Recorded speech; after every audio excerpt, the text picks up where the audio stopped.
Om Swastiastu, Namo Buddhaya, Salam, salam rahayu, salam kebajikan, salam taklim makrifat. Ura, ura. Edisi siar langsung bertempat di kampus 3 Taklim Makrifat. Judul yang kita angkat kali ini adalah tentang perbandingan fisika dan metafisika sebagai deret dimensional. Sebagaimana kita tahu, masing-masing kepala itu akan mempunyai sudut pandang dan interpretasi beda-beda. Karena masing-masing manusia itu sebetulnya ada di berbeda-beda dimensinya atau ordinat dan frekuensinya. Walaupun semua ketemu di stasioner yang sama. Loh, kok istilah baru ini kalau orang nanya begitu? Apakah begitu? Karena alam itu pun berlapis, dunia pun berlapis. Nah, kalau kita urai, apa sih dunia itu? Dunia itu alam badan kasarmu yang kau ada di alat pembaca kesadaran, software namanya akal, dan alat pembaca virtual, hardwaremu namanya panca indera. Karena alat pembaca internal dan alat pembaca eksternal dan alamnya itu kok sinergi, klop, maka semuanya menjadi kenyataan konkret. Dunia ini bagimu nyata gak ini? Nyata. Kau minum es teh ya beneran. Kau lihat ini warna hitam beneran, ini kuning beneran, ini oranye beneran. Tapi apakah kenyataan itu hanya ada di dunia saja? Kita urai logikanya. Seorang yang bermimpi di alam mimpi atau alam bawah sadar dengan memakai gelombang bawah sadar, ternyata rasa mimpimu dalam mimpi terasa nyata. Kalau mimpi dikejar anjing, lari nggak di situ? Lari. Ketakutan nggak? Berarti akalmu jalan, panca inderamu pun fungsi. Maka dua-dua sinergi X per X sama dengan 100% konkret nyata. Itu mimpi dalam mimpi. Nyata, betul nggak? Sekali lagi, akalmu jalan nggak di sana? Jalan. Panca inderamu fungsi jalan. Tapi begitu bangun dari tidur, bangun dari mimpi, oh alah, tadi cuma mimpi toh. Maka seluruh mimpimu, perjalanan mimpimu dari hulu ke hilir menjadi sebatas fata morgana, sebatas asap. Kamu hanya tinggal meriset ulang. Oh, cuma mimpi toh. Hilang semua. Padahal saat di mimpimu, kamu ketakutan nggak? Oh, takut. Dikejar anjing, lari.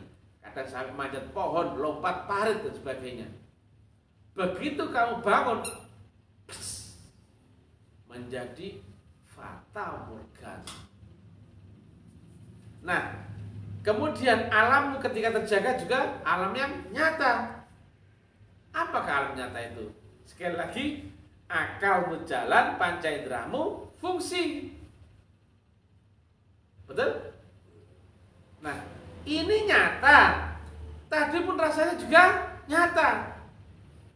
Tapi kenyataan masuk ke ketika kenyataan yang lebih rendah dilewati dan masuk ke kenyataan lebih tinggi, maka ini menjadi sebatas fata morgana atau mimpi. Maka mimpi cuma sebentar lalu. Demikian juga kata Nabi. Begitu kau mati, kau masuk alam lebih tinggi nyatanya, atau lebih nyata timbang duniamu, dan duniamu menjadi sebatas mimpi. Psst. Tapi bagi yang punya alatnya, karena tadi ya, di alam bawah sadar X per X sama dengan konkret 100%. Demikian jika naik ke Y per Y sama dengan konkret 100%, betul? Dan ketika kau terupgrade gelombangmu ke dimensi roh, kau masuk akhirat, Z per Z sama dengan konkret 100% sama dengan kenyataan. Apakah ada alam yang lebih nyata di dunia ini? Tidak ada. Kenapa? Di sini kau bisa melihat ini teh, ini bebek plastik, bisa kau buktikan dengan matamu sendiri, hidungmu, telingamu, dan sebagai panca inderamu itu. Tapi kenapa kalimat Nabi bahasanya alam itu lebih nyata timbang duniamu? Pada kenyataannya sama, betul ya? Kepastiannya yang berbeda. Tadi alam mimpi sebatas hologram yang terhilang, hilang. Demikian juga dunia pun akan menjadi mimpi jika dilihat dari alam akhir, sama persis, hilang. Padahal di dunia kau berjibaku, mati-matian, kejar ini, kejar itu, sikut sana, sikut itu. Padahal bagi ahli akhirat, itu kok dikejar. Itu loh cuman untung, cuman asap, cuman sepintas lalu. Nah, apakah orang bisa masuk ke akhirat itu? Bisa. Karena akhirat itu sebetulnya di sini-sini saja. Hanya saja ada di dimensi di atas kematianmu. Maka sebagian orang menyebut itu alam yang nanti. Tapi kalau orang itu bisa menembus batas portal ambang batas, maka akhirat itu pun menjadi sekarang. Tapi apa rukun syaratnya? Baik. Pernah dengar gak kalimat Nabi? Mutu qabla an tamutu.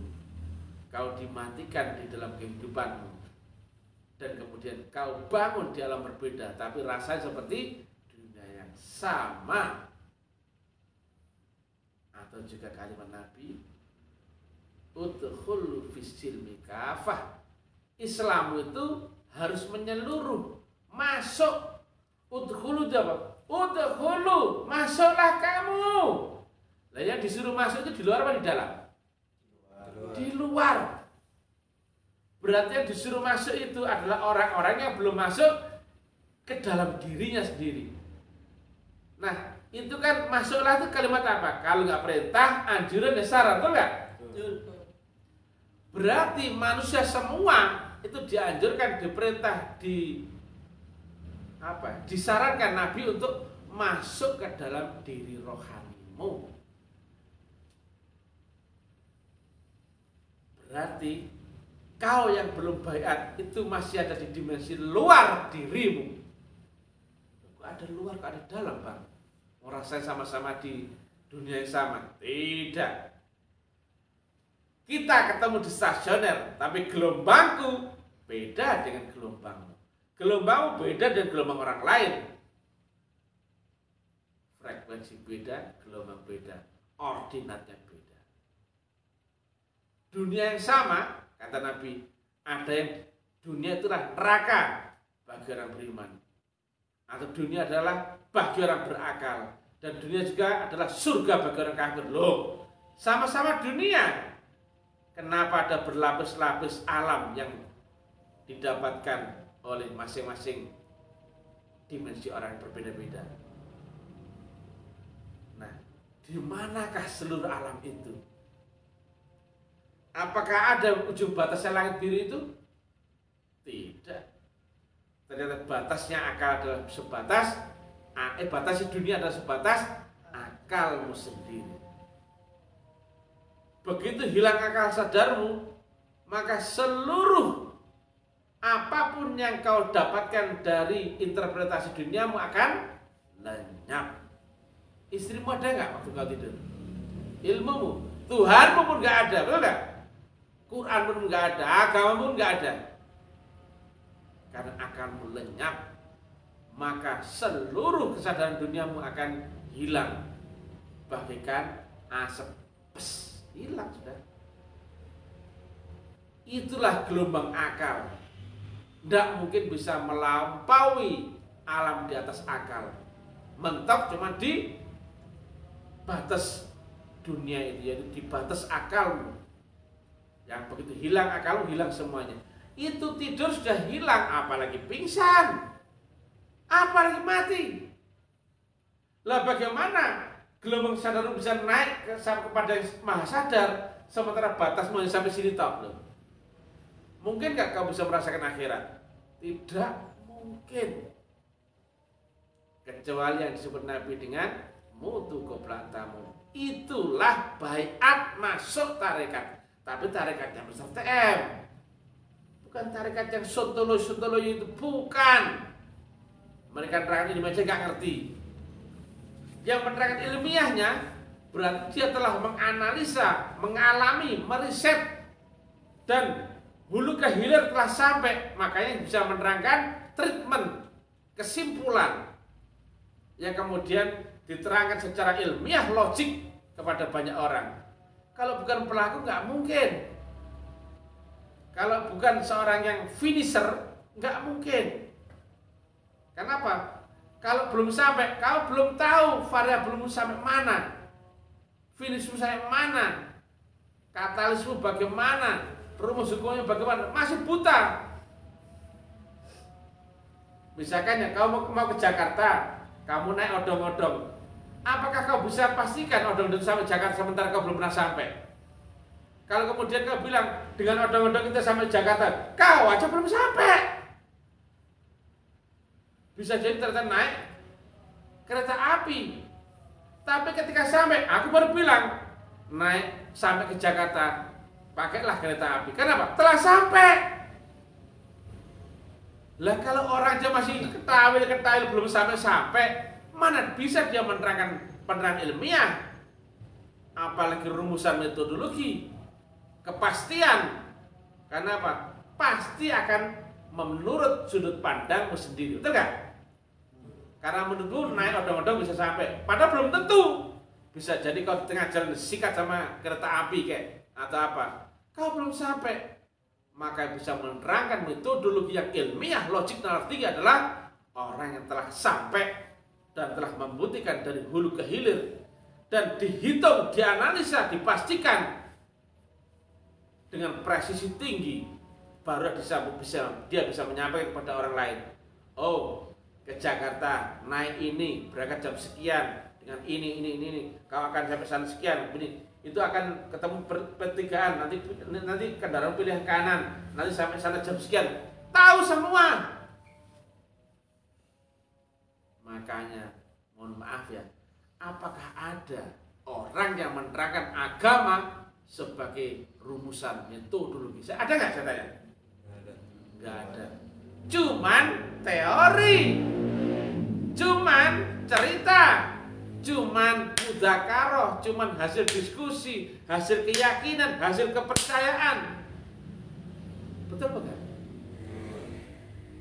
Cinta kesana kemari ditanya, dia cerita tentang Allah. Allah itu ya Allah, Maha Rahman, Maha Rahim. Dia tuh begini-begini, ditanya, kau kenal Allah?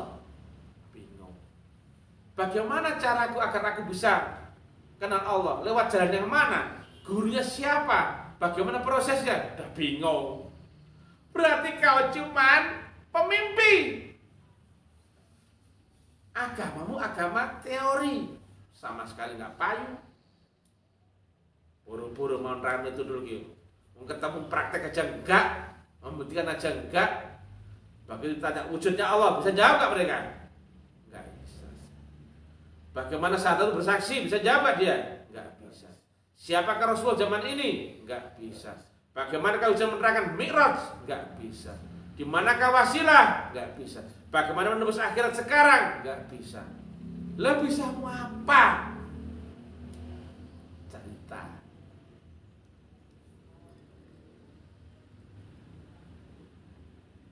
Nah,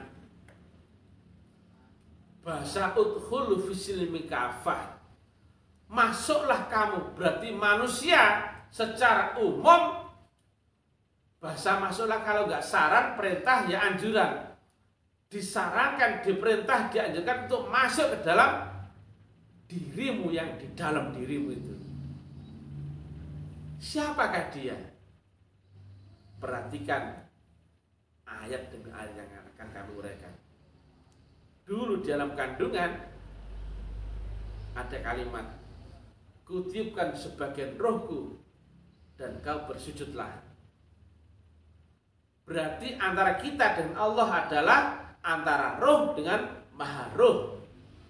Roh ke dunia, turun dimensinya, gelombangnya menjadi badan kasar jasmani. Betul gak? Roh ya menjadi ini. Lah maha roh menjadi apa?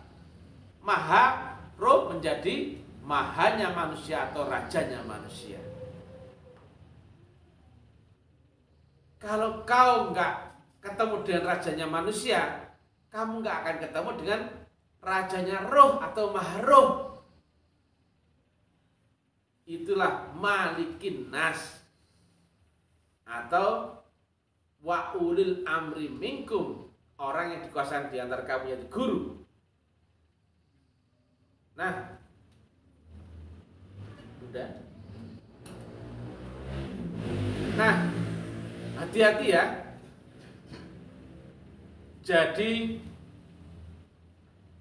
memahami dirimu itu harus masuk ke dalam dirimu sendiri. Atau yang kata Nabi, yang kata Nabi, man arafa nafsah faqad arafa rabbah. Siapa yang kenal dirinya, dialah yang akan mengenal siapa Tuhannya. Tapi mengenal diri itu sulit karena itu ada di balik dirinya sendiri. Nah, manusia yang jasmani itu tidak akan pernah ketemu rohaninya, karena rohaninya itu ada di atasnya alam jasmani, atau rohani ada di atasnya alam akal, atau akhirat ada di atasnya alam dunia. Ini dimensional, bukan pilihan horizontal.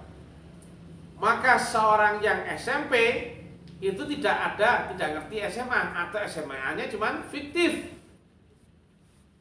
atau cuma teori. Tapi kalau dia telah masuk SMA, maka SMP-nya otomatis ngikut. Ya. Kalau SMP upgrade ke SMA, maka SMP-nya otomatis ngikut. Karena apa? Dia naik ke dimensi lebih tinggi. Maka dari jasmani naik ke rohani, sebetulnya dia ketika masuk ke rohani itu adalah naik ke dimensi rohani, maka jasmani otomatis ngikut. Begitu dia masuk ke rohani, maka dia menjadi orang yang kafah atau menyeluruh. Tapi ketika dia tidak masuk ke rohani, yang ada hanyalah gelombang akalmu saja. Dan akalmu nggak bisa nembus akhirat. Begitu tidur sudah lumpuh ilmumu, betul lah. Pengetahuanmu lumpuh, agamamu pun lumpuh. Semua pengetahuan yang turun akal akan lenyap begitu akalnya hilang. Itu tidur, apalagi pingsan, apalagi mati. Padahal akhirat itu ada di atasnya kematian. Mana mungkin kau bisa sampai pada Allah Ta'ala yang nggak pernah bisa melewati kematian. Itulah yang disebut di As-Surah 52. Kau ditanamkan unsur nur Allah, yaitu nur kitab dan nur iman. Tapi kau mesti lewat baiat dulu. Nah, baiat itu ada melewati fase mutu qabla tamutu, yaitu kau dimatikan di dunia dan dilahirkan lagi, dihidupkan lagi, dibangunkan di alam berbeda. Tapi tadi ya, alam mimpi di alam mimpi nyata, alam dunia di alam sadar nyata. Dan juga kata Nabi, alam akhirat setelah kematianmu juga akan nyata jika kau telah punya alat ruh atau diaktifasi ruhmu, yaitu alat membaca gelombang kesadaran di atas akalmu. Maka X per X sama dengan 100% konkret. Dunia Y per Y sama dengan 100% konkret. Dan akhirat Z per Z sama dengan 100% sama dengan konkret. Lebih nyata daripada duniamu. Dan dunia sebatas asap atau mimpi sepintas lalu. Nah, memahami siapa dirimu, itulah yang akan mengenalkanmu akan Allah Ta'ala. Diri yang mana sebenarnya engkau? Tadi di awal, kutipkan sebagian rohku. Berarti engkau adalah bagian dari Allah. Tapi yang mana itu? Ini bukan dari Allah. Yang dari Allah adalah rohmu. Kutipkan sebagian rohku. Maka dia Allah adalah maha roh dan kau adalah roh. Roh membawa sifat qadim, maha roh membawa sifat maha qadim. Maka kalau digambarkan dari badan kasar jasmanimu, begitu dibayar masuk ke badan halus rohanimu. Dan kata Nabi, di atas langit duniamu ada 7 lapis langit lagi. Nah, maka setelah begitu, dari jasmani mesti temukan guru rohani untuk bisa masuk rohani. Dan mesti rohanimu diajari oleh guru rohani agar bisa sampai kepada yang maha rohani. Betul ya? Betul. Apakah mungkin kau bisa membangunkan rohanimu sendiri? Gak mungkin. Kau di dimensi akal, mana bisa kau menguasai rohanimu? Bangun aja nggak bisa, betul nggak? Begitu bangun rohani, mau bangun rohanimu, kau sudah mati, apa semua? Kau tidak mungkin bisa melewati kematianmu masuk ke alam akhirat, kecuali kalau nggak dibaiat, kau hanya ketemu lingkaran yang berulang.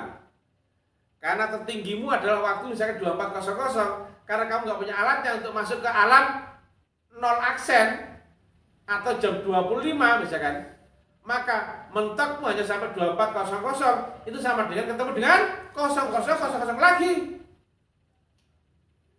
Betul?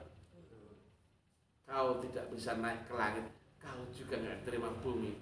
Ngambang, kata guru saya. Sekali lagi, pelan-pelan ya.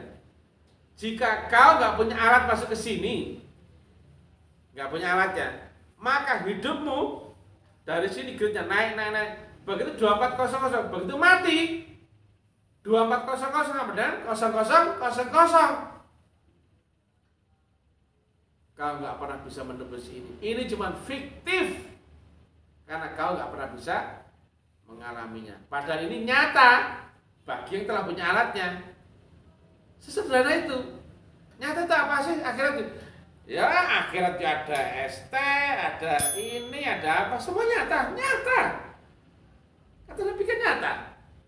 Lah masa ada alam yang lebih nyata daripada kenyataan ini? Enggak ada. Kepastiannya meningkat. Setannya, iblisnya akan lebih kau kenali. Demikian juga gelombang Tuhan. Makin naik, makin tajam kau mengenalnya. Kau akan mengerti mana Allah, mana setan, mana malaikat, mana iblis. Dulu di sini nggak ngerti. Orang asal nyocot tentang agama, dikira itu ahli agama. Bukan. Selama dia tidak kenal Allah, dia pun bala tentaranya setan. Betul kan? Lah, sampai Allah aja enggak apalagi kenal. Betul?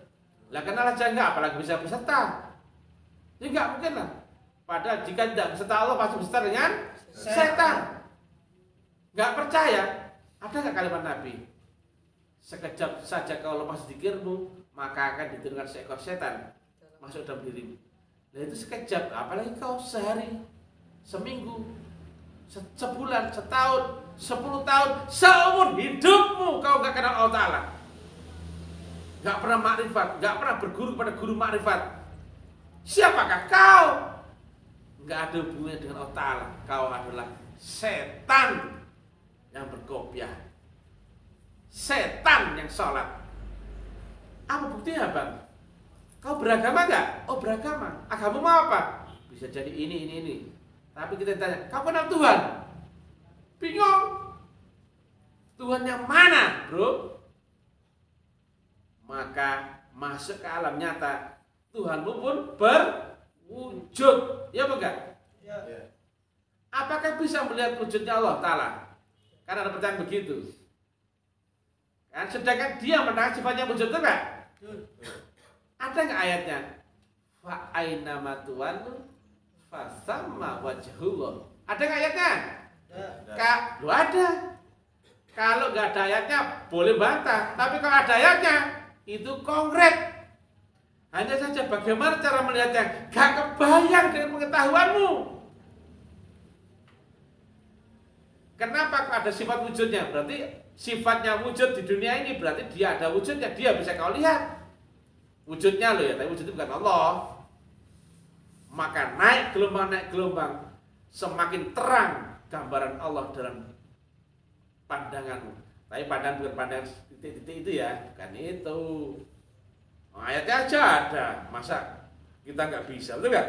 Kalau ayatnya ada tentu bisa dong. Tapi memakai level secara tertentu, dimensi tertentu.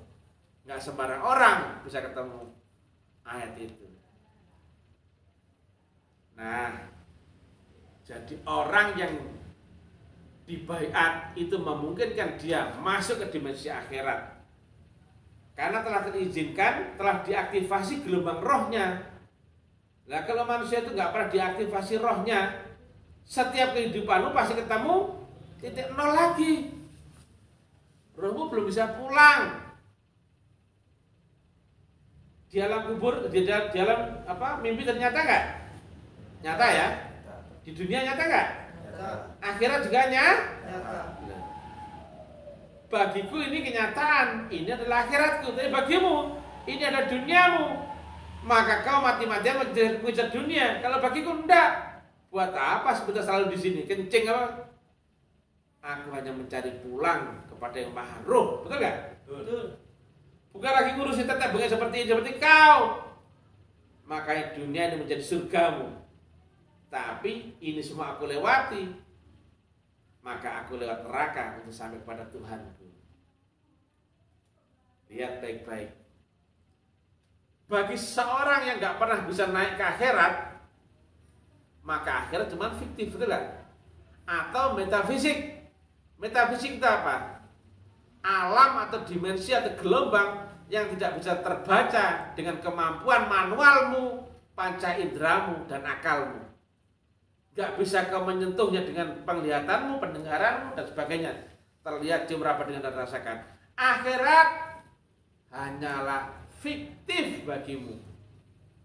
Orang ngomongin cerita sana cerita sini, jelasin akhirat gak ngerti. Tadi saya sudah menerangkan tentang apa? Metodologi pasti nggak? Atau yang di sisi sebelumnya? Sudah. Jadi seorang yang bisa menerangkan metodologi itu pasti orang yang telah sampai tujuan. Ya? Sudah belum tadi? Bukan yang di situ. Maksudnya ini yang ini apa yang di sana? Oh belum ya. Jadi seorang yang bisa menerangkan agama secara metodologik itu pasti seorang pelaku, satu. Dua, seorang saintis sehingga dia bisa merumuskan sebagai ilmu pengetahuan. Tiga, dia telah melakukan analisa dan uji. Kemudian mengukurnya, menghitungnya, mengukurnya. Dan tentu dia telah sampai. Kenapa? Dia yang telah sampai baru bisa menceritakan bahwa itu sampai tujuan. Kalau seorang misalkan baru dalam proses perjalanan, dia nggak mungkin bisa menceritakan bahwa garansinya dia yang dilakukan itu sampai tujuan. Contohnya, ada orang ke Jakarta naik sepeda ontel, dia nggak mungkin cerita naik sepeda ini sampai Jakarta, dia belum sampai kok. Betul? Betul. Tapi kalau seorang telah sampai ke Jakarta, misalkan dia naik superjet misalkan, naik apa seperti itu, dia bisa cerita sampai Jakarta harus naik superjet. Yang kata Nabi, harus memakai faktor kecepatan mutlak tak terhingga, barulah bisa sampai. Kalau kecepatan relatif nggak akan pernah bisa sampai pada mutlak. Kayak gitu bisa cerita. Rumusnya, hukumnya, teorinya, dalilnya, variabelnya, katalisnya, undang-undangnya, jalannya, gayanya, semua clear bisa terangkan. Dan pasti ilmiah, kenapa? Dia pelaku. Kalau ada seorang yang mengaku ahli agama tidak bisa menceritakan itu dengan gamblang, tidak dengan ilmiah, tidak dengan bahasa teknikal, berarti dia cuma ahli teori, ahli cerita. Ya Allah, akhirat itu, ya Allah, indah sekali ya Allah. Kamu pernah ke akhirat? Ditanya, lewat jalan mana akhiratmu itu? Gurunya siapa? Dan bagaimana prosesnya? Udah diam cep dia. Sekarang, lihatlah kenyataan sekarang. Apakah ada yang menerang wujudnya Allah? Saya tanya. Tidak ada. Kecuali Mr. TM. Pun berani terang-terangan di medsos loh ya. Dua, apakah ada yang menerangkan Rasulullah zaman ini? Tidak. Apakah ada yang menerangkan teknik Mi'raj? Tidak. Apakah ada yang menerangkan di manakah wasilah? Tidak. Apakah ada yang menerangkan bagaimana menembus akhirat sekarang? Tidak. Lainnya cuma cerita yang ceritakan. Jadi nggak utuh, nggak konkret. Kalau yang seorang yang telah hafal mati jalan itu, baru dia bisa memberikan treatment. Oh begini, begini, begini. Jalan lurus ke depan 2 langkah, geser kali di sini, lompat gini. Dia bisa cerita. Karena apa? Teruji sampai tujuan. Karena apa? Untuk sampai pada yang maha mutlak, kau mesti memakai faktor dia juga. Memakai unsur yang mutlak. Tanpa unsur mutlak nggak akan sampai. Jangan kira kau naik sepeda ontel, naik motor, naik sepur, naik apa, sampai pada Tuhan. Tidak mungkin. Maka jalan yang sampai pada Allah, yang mengantar sampai pada Allah, hanya ada satu, yaitu jalan yang turun dari si Allah Ta'ala. Kalau ada yang mengira banyak jalan menuju Roma, tak ketak dah sungguh. Allah duduk Romawi. Allah itu puncak tertinggi dari seluruh kausalitas subjektif atau Malik Yaumiddin katanya. Gak mungkin ada banyak pilihan jalan. Jalan saya pada Allah hanya jalan yang mutlak, yang turun dari sisi daripada yang turun dari sisinya. Jika tidak bersumber dari sisinya, tidak beserta alat darinya, tidak mendapatkan bimbingan dari guru yang dari dirinya, tidak mungkin kalau saya pada Allah Ta'ala. Yang kau kira Tuhan-Tuhanan itu adalah sudah setan. Clear. Bantahan dengan teori matematika, bantahan dengan fisika, bantahan dengan logika nalar. Seorang yang menceritakan itu dulu gitu pasti pelaku yang telah mengujinya berkali-kali sehingga dia bisa menelurkan, menyampaikan sudut pandang yang objektif, yang terukur, yang teruji, sistematik, ilmiah menjadi konsep yang baku. Begini. Makanya kata Mr. TM, teori itu harus ilmiah. Lah habis teori apa? Ketemulah metode logik yang waris. Itu pun nggak cukup. Lanjut dengan sistemnya mutlak, reaktor yang mutlak, barulah output itu adalah output yang mutlak. Jadi kita nggak berhubungan dengan mudah-mudahan. Seandainya umpamanya andai kata katanya jarene mugo-mugo, dikit-dikit mugo-mugo, dikit-dikit jarene. Kapan katamu sendiri? Kali ini kata siapa? Katanya Mr. TM yang brilliant, baik hati dan tidak sombong. Blok. Jadi demikian. Di alam fisikamu ini adalah metafisika. Clear? Karena nggak terjangkau pandangan panca inderamu, akalmu. Tapi bagi pemain metafisika ultra atau orang-orang terizinkan masuk ke dimensi sini, maka ini adalah kenyataan yang lebih konkret. Betul? ini nyata. Bagimu ini nggak nyata, betul nggak? Akhirat masih fiktif. Tapi bagi orang yang telah diangkat ditingkatkan derajat kesadarannya, maka ini adalah kenyataan. Kalau di sini nyata, maka di sini fata morgana atau metafisika. Jika dilihat dari sini, tapi jika dilihat dari sini, ini metafisika, ini yang fisika. Pelan-pelan, pelan-pelan. Ahli dunia melihat akhirat adalah metafisika. Tapi bagi ahli metafisika ultra, akhirat adalah kenyataan. Dunia cuma fata morgana, betul nggak? Tapi kita tetap ketemu di stasioner yang sama. Walaupun ahli mimpi di alam mimpi, walaupun terjaga di alam sadar, walaupun ahli akhirat yang telah ketemu lewat kematian, tetap ketemu di stasioner yang sama, yaitu kenyataan. Tapi kenyataanku beda dengan kenyataanmu, beda pula dengan kenyataan dia. Dimensiku beda dengan dimensimu, beda juga dengan dimensi dia. Padahal kita ketemu. Maka cocok gak dengan kalimat Nabi? Dunia adalah surganya orang kafir, betul gak? Dunia juga neraka bagi orang beriman. Dunia adalah penjara bagi orang beriman. Dan dunia juga untuk orang berakal, betul? Seolah-olah Nabi kan pelin-pelan. Tentang itulah menjelaskan adanya perbandingan antara fisika dan metafisika sebagai deret dimensional. Tepuk tangan kepada Mr. T. Ini adalah akhiratku. Yang akhirat adalah kenyataan konkret. Tapi kau gak pernah mengerti itu, blok-blok. Bagimu, aku bicara ini adalah semacam bullshit omong kosong. Betul gak? Tapi inilah kenyataan. Karena makrifat itu wajib mengalaminya. Maka mengalami berarti dia masuk ke alam kenyataan. Bukan fenomena khayal dabrusta, bacota, bukan itu. Tapi kita akan tetap masuk kenyataan, yaitu fakta, nyata, realita, konkret, bukan abstrak. Akhiratku adalah sekarang. Betul nggak kalimat Nabi? Tidak akan kau temukan surga di akhirat sebelum kau temukan surga di dunia.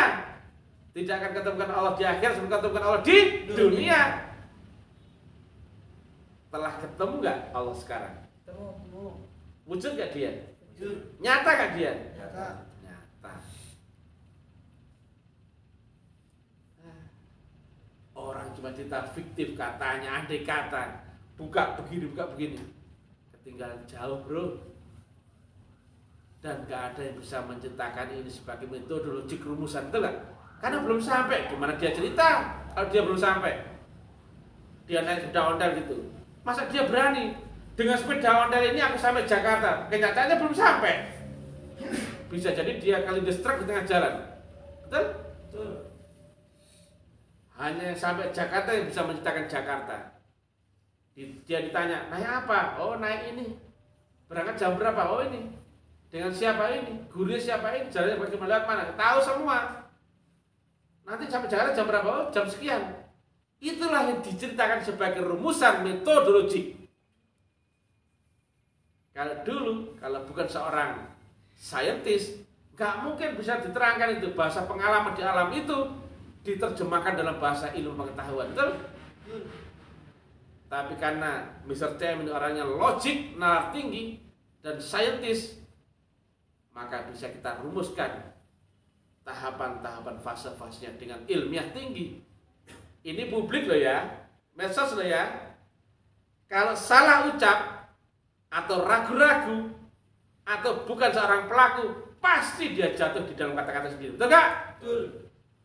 Apakah ada kesan ragu-ragu di balik Mr. Tem ini? Hah? Tidak. Karena gurunya Mr. Tem adalah maha mutlak. Dia bukan manusia. Yang sampai menghampiri kita adalah gelombangnya. Dan dengan gelombang itulah kita bisa terhantar, terhubung, terkonek, tersambung dengan Allahu Subhanahu wa ta'ala. Itulah ma'rifatullah, bukan cerita, bukan dongeng dengan dabrusta. Salam akal sehat, pakailah nalarmu yang tinggi untuk mengurai, memahami kalimat-kalimat STM. Karena ini sangat tinggi dimensinya. Kalau kau membacanya dengan dimensi rendah, kau akan terbakar dan gak akan pernah bisa mengerti. Seperti kau gak akan bisa melihat wujudnya virus corona dengan mata kepalamu, karena itu di luar kemampuan matamu. Itu ada di gelombang halus, alam yang maha halus, gak terbaca dengan gelombang akal lumpuh. Suksma, puji Tuhan, haleluya, alhamdulillahirrahmanirrahim. Salam kebangkitan tasawuf ilmiah bagi orang-orang Hindu, Buddha, Nasrani, Konghucu, Kejawen, semuanya. Ayo belajar bareng-bareng. Gak usah gengsi. Jika gurumu bukan yang waris dari Allah Ta'ala, pasti gurumu sumbernya adalah setan. Gak ada pilihan lain. Dan Nabi sendiri mengakui itu. Karena Quran itu turun di zaman, mushafnya ada, turun di zaman 1500 tahun zaman Nabi Muhammad, itu sudah menerangkan kalimat falam tajidalahu waliya mursyida. Bahkan seorang Nabi Muhammad, Rasulullah Muhammad, mengakui tentang waliya mursyida. Itulah gurunya Mr. TM. Bila taufiq wal hidayah, bila ridho inayah, ilahi anta maksudi waridho kamadubi. Jangan lupa ikuti channel YouTube kami atau urat-urat kami di Facebook, di WA, di mana-mana, disebar banyak orang.